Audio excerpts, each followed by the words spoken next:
there he is. Michael Hung, welcome to the show. How are you? Good morning. How are you? I don't know if you heard very well. My intro to you, but by the way, welcome to Los Angeles.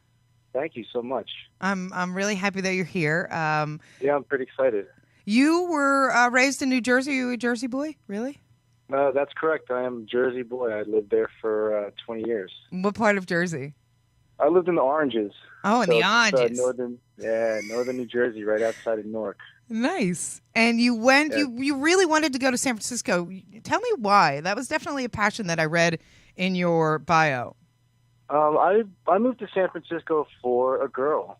Of course. It was a woman I was dating at the time, and she lived out there, and we were kind of doing a long-distance relationship, and after culinary school, I moved out there. Uh-huh. And what happened with that relationship there? We kind of drifted, but, I was really happy to have been in San Francisco, and it turns out that California kind of feels like home to me. That's good. Oh, so are you single now? I'm just asking. Because you're pretty cute. I'm blushing right now. So, are you single? Or are you dating? I am dating right now. Okay. All right. There it is. And several of our listeners just there fell was into a sigh. disappointment. Yes, a sigh of disappointment. But really, I like to flirt though, so that's fine with me. Okay, that's you're our kind of guy, Michael. Very nice. So the aesthetic of the restaurant is 1920s Los Angeles, and this is very different from what has been the other restaurants that have popped up lately, like Factory Kitchen and Bestia, which are more industrial layouts. This is more of 1920s Los Angeles with glamour and feminine curves. How does that influence your menu and your food? First off, I think you have to kind of gear the food a little bit towards the decor, just like generally. So, although a lot of my food is very rustically based, we kind of try and elevate it in terms of presentation, just so that it does match the beauty of the interior. Mm-hmm. And then from sort of a taste perspective, it was really fun because knowing what the restaurant was going to look like, I looked up, sort of 1920s, late 1900s cuisine, and just came up with a whole battery of different dishes that I thought would match the decor in terms of timing and era. One of those dishes is the ribeye steak that we're doing, and it's based on a dish called the carpetbagger steak. Apparently, during that era, oysters were very plentiful, so they were food for the masses rather than being sort of a luxury item. And what butchers used to do was cut open a steak and stuff the inside with oysters and kind of use that as... Wow. So I created a dish where we are using the oysters as part of the sauce for the steak. Wow, that sounds really incredible. That sounds incredible. Yeah, it's pretty fun to kind of do that research and come up with ideas based on it. That's got to be that's got to be a lot of fun. And did you you said it's kind of redefined California rustic cuisine. What is that? Can you redefine California rustic cuisine? Redefine is a very cute marketing term. I don't think I'm necessarily creating something that's never been done before. I have a lot of roots in California food. I worked for Tracy Desjardins. I worked for Roland Pissot, and 3 or 4 times a week we would visit the farmers market, and we develop our menus, directly off of that and directly from local ranchers. So I think that's sort of the foundation of what, to me, what California cuisine is using things that are nearby, using things that are very fresh, literally things that have been picked in the field that morning and are delivered to your restaurant that afternoon. So, and in terms of redefining, a lot of California cuisine, because of the location of California and the climate, it mimics Mediterranean cuisine. And for me, I have some ties to that, but I'm also, I grew up American born. I'm of Asian descent. I've lived in areas that are I've always lived in urban areas that are very culturally diverse. So there's a huge interplay in my upbringing and the way that I cook. So I'm using not just a sort of Mediterranean slant on food, but I'm also trying to pursue, things of my youth in terms of the Asian ingredients I've had, North African ingredients. There's this really great Ethiopian restaurant that I used to go to in college that kind of informs a lot of my food, because Interesting. for me, I have very good memories associated with those items. And what and when you say that, tell me exactly what Ethiopian influences. What strikes your memory with Ethiopian food that you bring to the table?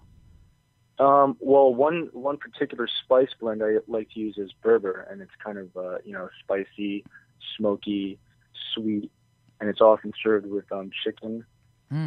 So I like to spice lamb with that. And then also from North Africa, this is, when I was in high school, I went to Morocco, and to this day, I still remember and probably feel that my most memorable chicken dish I ate in Morocco. It was in this kind of dingy little spot, but like a street stall basically, and I just kind of sat down and had pilaf and chicken, and it was one of the best dishes I've ever had in my whole life. So I like to use that spice blend from Morocco as well.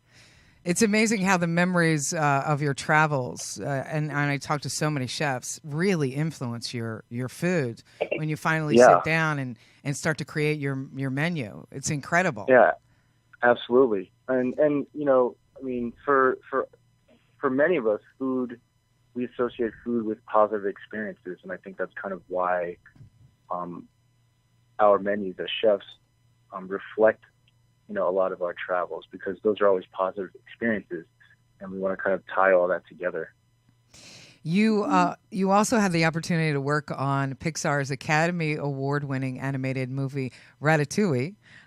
Yes.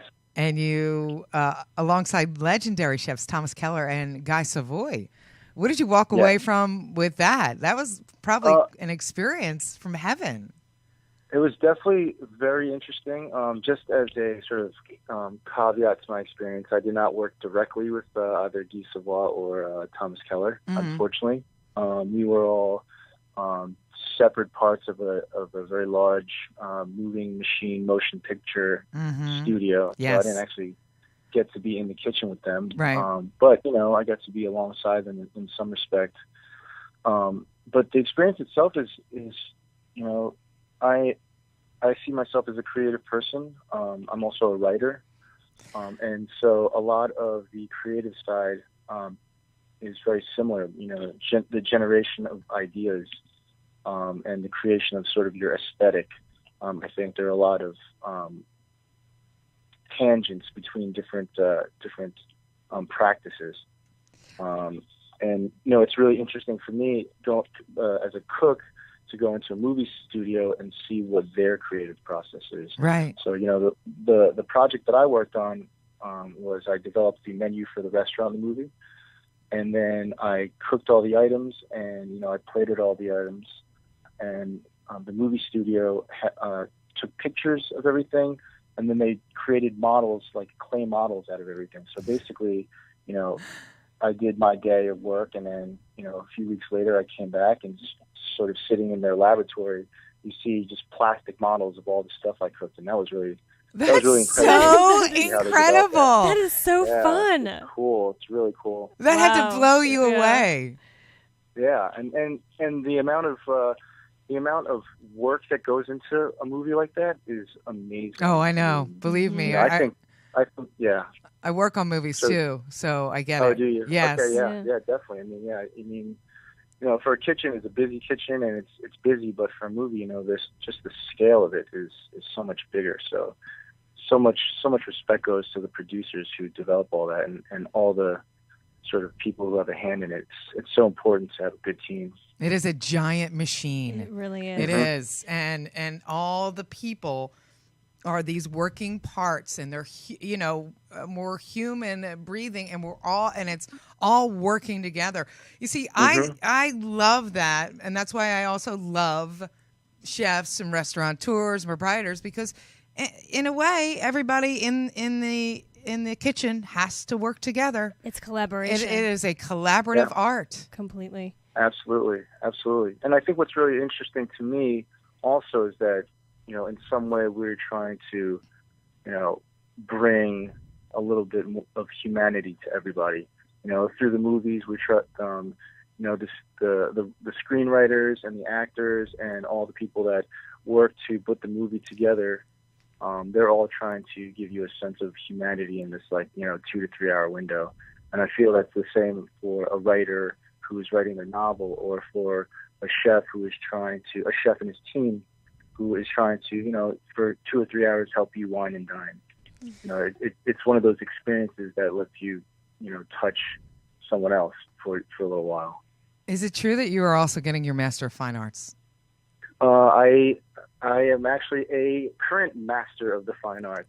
I graduated last year, so congratulations. Thank you so much. Are you a Libra, Michael? When's your birthday, Michael?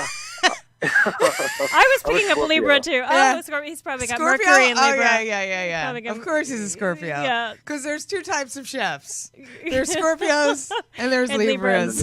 And they're Libra. cancers too. Oh, right. And there's a lot of cancers, too. That's Yeah. true. Yeah. From what I understand, I am a pretty straightly defined Scorpio. All right. Well, give us your birthday. I'm not kidding. We'll do your chart right now, Michael. We are It's, going to do your chart. November 21st Of what year? of 1977. And do you remember the time? That I am not sure, but I believe it was pretty early in the morning. We'll give him a 6 a.m. chart. I love this. You said 1977, Michael? Oh, this 1977. Yeah. Okay. This is awesome. Usually you have to pay $3.99 a minute for this. No, you're going to get it now for free. Yes. Awesome. No, there's a Okay. lot of Scorpio chefs. Scorpio.